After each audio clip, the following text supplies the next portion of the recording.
Hi hello friends, welcome back to our channel. నేను మీ పద్మ. ఈరోజు మన ఛానల్ అయితే సింపుల్గా అరటికాయ బజ్జీ అయితే చేసుకోబోతున్నానండి. రోడ్డు సైడు మనం ఇప్పుడు అరటికాయ బజ్జీ ఉల్లిపాయలు పెట్టి కొనుక్కుంటాం కదా, చాలా ఇష్టంగా తింటాం. కాకపోతే బయట ఆయిల్ అయితే అందరికీ పడవు కదా. ఇంట్లోనైతే సింపుల్గా ఎలా చేసుకోవాలో ఈ వీడియోలో అయితే చూసేద్దాము. నేనైతే ఎటువంటి మసాలా పొడులు ఏమి కలపకుండా చక్కగా శనగపిండి ఇంట్లో ఆడించుకునే శనగపిండితోనే బజ్జీలు అయితే ప్రిపేర్ చేశానండి. చాలా చాలా టేస్ట్గా వస్తే ఆయిల్ అనేది కొద్దిగా కూడా లాగదు. ఇప్పుడు అరటికాయ బజ్జీ ఏ విధంగా వేసుకోవాలనేది మనం వీడియోలోకి అయితే వెళ్ళి చూద్దాం. ముందుగా అయితే నేను 2 అరటికాయలు శుభ్రంగా కడుక్కొని తీసుకున్నాను. ఇప్పుడు గిన్నెలోకి అయితే పిండిని కలుపుకోవడానికి పిండి తీసుకుంటున్నానండి. ఒక్క అరటికాయ అయితే బజ్జీ వేసుకోబోతున్నాను. అందుకోసం ఒక కప్పు వరకు అయితే నేను శనగపిండిని అయితే తీసుకున్నానండి. శనగపిండి ఇంట్లో ఆడించుకున్నదే. అలాగే 2 స్పూన్లు వరిపిండి అయితే వేసుకున్నాను. ఒక పావు టీ స్పూను పసుపు వేసుకున్నానండి మంచి కలర్ కోసం. అలాగే ఒక పావు టీ స్పూను ఇంగువ, రుచికి సరిపడినంత ఉప్పు, ఒక స్పూన్ వరకు కారం వేసుకుంటున్నానండి. అలాగే వంట సోడానైతే ఒక పావు టీ స్పూన్ వంట సోడా వేసుకున్నాను. ఇప్పుడు వీటిలన్నిటిని కూడా శుభ్రంగా కలుపుకోవాలి. స్పూన్తో కానీ చేత్తో కానీ లేదా విస్కర్ ఉంటే విస్కర్తోనైనా కలిపేసుకోండి. ఇప్పుడు ఇలా కలిసిన తర్వాత ఒక స్పూన్ వరకు వాము తీసుకొని చేత్తోనైతే నలుపుకొని వేసుకోండి. ఆ స్మెల్ అనేది వాసన చాలా బాగుంటుంది. మనకి బజ్జీ తిన్నా కూడా ఇలాగా వాము వేసుకోవడం వల్ల త్వరగా జీర్ణం అయిపోతుందండి. ఇప్పుడైతే వేడి నూనె అయితే వేసుకుంటున్నాను నేను. కొద్దిగా అయితే హీట్ అయింది ఆయిల్. నేను ముందుగా ఆయిల్ అయితే పెట్టేసుకున్నాను. ఒక 2-3 స్పూన్ల వరకు వేడి నూనె వేసుకొని స్పూన్తో ఒకసారి కలిపేసుకున్నాను. ఇలా కలుపుకున్న తర్వాత కొద్దిగా నీళ్ళు వేసుకొని మనము బజ్జీలు వేసుకోవడానికి వీలుగా ఉండేటట్టుగా పిండిని అయితే కలుపుకోవాలి. కొద్దిగా నీళ్ళు వేసుకుంటూ పిండిని అయితే కలుపుకున్నానండి. జారుడుగా కలుపుకోవాలి. మరి ఎక్కువ ఒకసారి వేసుకొని కలిపేసుకుని అనుకోండి, పిండి అనేది మనకి నీళ్ళలాగా అయిపోతుంది కదా.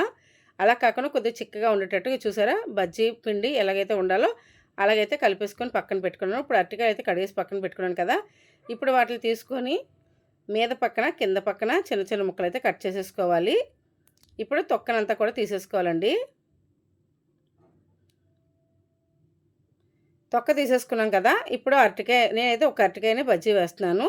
ఇక్కడ చూసారు కదా, మనకి స్క్వేర్గా ఉంటుంది కదా అరటికాయ. అటుపక్క నుంచి మనం ఇలా తీసుకొని చక్కగా ఇలాగ నించోబెట్టి ఇలా కోసుకున్నాం అనుకోండి, చక్కగా పల్చగా బజ్జీలు చక్కగా రేకుల్లాగా వచ్చేస్తాయి. లేదు కొంతమందికి ఇలాగ కట్ చేయడం రాదు అనుకుంటే చేత్తో పట్టుకొని కూడా చక్కగా పల్చగా చిన్నగా తీసుకున్నాం అనుకోండి, చక్కగా వచ్చేస్తాయి.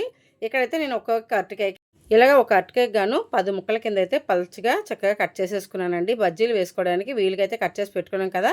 ఇప్పుడు పిండిలోని మనము బజ్జీ కట్ చేసుకున్న అరటికాయ ముక్కల్ని 2-3 సార్లు అటు ఇటు తిప్పుకుంటూ గిన్నె అంచుకి లాగుతూ ఇలాగైతే బజ్జీలు వేసేసుకోవడం అండి. చూసారా, ఎక్కడ కూడా మనకి ఎక్స్ట్రా పీసులు అనేది లేకుండా వేడి వేడి నూనెలోని ఇలాగ అరటికాయ ముక్కలు అయితే వేసేసుకొని చక్కగా ఒక నిమిషం పాటు వేగిన తర్వాత రెండో పక్క అయితే తిప్పుకొని నూనెలోని బాగా వేయించుకొని బబుల్స్ తగ్గినంత వరకు బజ్జీలు అయితే ఒక గిన్నెలోకి తీసేసుకోవాలి. ఇక్కడ చూసారు కదా, ఒక నిమిషం అటు ఒక నిమిషం ఇటు చక్కగా బజ్జీలు అయితే మంచి కలర్ వచ్చినంత వరకు వేయించుకోవాలి. ఇలా వేగిపోయిన బజ్జీలని చక్కగా ఒక స్ట్రైనర్తోని తీసేసుకొని పక్కన పెట్టుకున్నాం అనుకోండి, వేడివేడిగా మనకి అరటికాయ బజ్జీ రెడీ అయిపోయినట్టే. చూసారా, ఇక్కడ ఒకే ఒక అరటికాయతో నేనైతే 10-12 బజ్జీల వరకు అయితే వేసేసుకున్నాను. చూసారా, ఎటువంటి ఆయిల్ అయితే మనకు అబ్జర్వ్ అవ్వలేదు. చక్కగా వేడివేడి బజ్జీలు రెడీ అయిపోయినాయి కదా. ఇప్పుడు ఈ బజ్జీల్లోకి మసాలాను పెట్టుకుందాం అండి. వేడివేడిగా టీతోని ఈ మసాలా బజ్జీని తిన్నాం అనుకోండి, కమ్మగా టేస్టీగా ఉంటుంది. ఎందుకంటే ఇంట్లో చేసుకునేది కనుక. ఇప్పుడు ఈ బజ్జీ కోసం లోపల స్టఫింగ్ పెట్టడానికి ఒక ఉల్లిపాయ అయితే చిన్న ముక్కలు కట్ చేసుకున్నాను. అలాగే చిన్నగా కట్ చేసుకుని కొత్తిమీర తురుములు వేసుకున్నాను. కొద్దిగా పసుపు, కొద్దిగా కారం, అలాగే రుచికి సరిపడగా ఉప్పు. ఇక్కడ కూడా ఒక స్పూన్ వరకు వాము తీసుకున్నాను. నలుపుకొని వేసుకొని చక్కగా వీటిలన్నిటిని కలుపుకునే ముందు కొద్దిగా నిమ్మరసాన్ని కూడా పిండుకోవాలి. అప్పుడే మనకి కారం కారంగా పుల్ల పుల్లగా బజ్జీలు బాగుంటాయి. నిమ్మరసాన్ని వేసేసుకొని ఒకసారి బాగా కలిపేసుకోవాలి. ఉంటే మీ దగ్గర జీలకర్ర పొడిని కూడా యాడ్ చేసుకోండి. జీలకర్ర పొడి వేసుకోవడం వల్ల త్వరగా జీర్ణం అవుతుంది. ఇలా వేసేసుకున్నాను కదా, మొత్తాన్ని అన్నీ కూడా కలిపేసానండి. ఇలా కలిపేసిన తర్వాత అరటికాయల్ని ఒక అంచు నుంచి ఒక అంచు వరకు చివరి నుంచి చివరి వరకు ఇలాగైతే చాకుతో కట్ చేసుకోవాలి. ఇలా కట్ చేసుకున్న బజ్జీల్లోకి కలిపి పెట్టుకున్న ఉల్లిపాయ మసాలాను అయితే పెట్టుకోవాలండి.